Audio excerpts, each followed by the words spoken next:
A long time ago, there was a great and powerful king. Even though he had everything, wealth, strength, and a big kingdom, he often thought about three questions. 1. What is the most important time? 2. Who is the most important person? 3.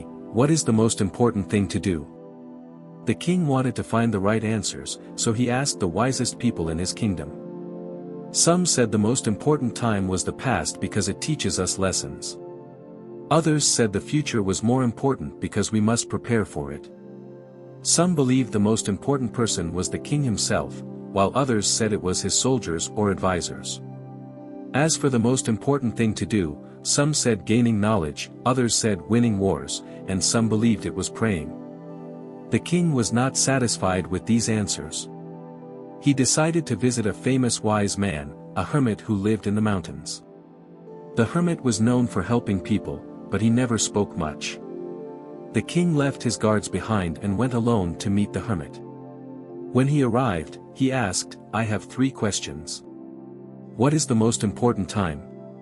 Who is the most important person? What is the most important thing to do?" The hermit did not answer. Instead, he kept digging the ground for his garden. The king saw that the old man was tired, so he took the shovel and helped him. The king worked for hours, but still, the hermit said nothing. As the sun was setting, a man came running out of the forest. He was badly hurt and bleeding.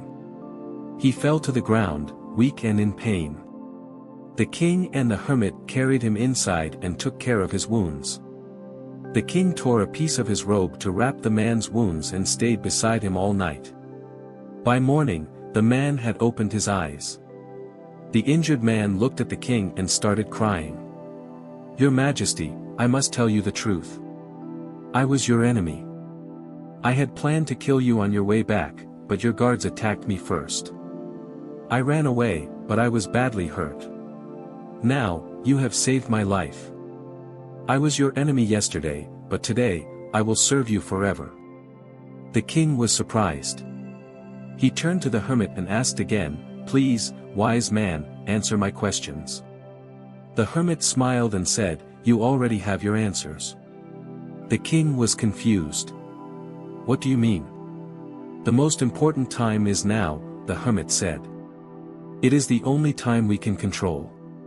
Yesterday is gone, and the future is uncertain.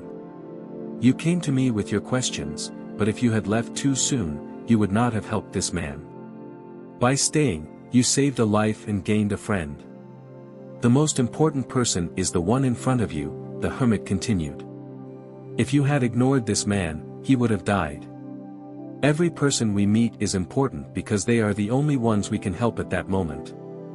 And the most important thing to do is to be kind," the hermit said.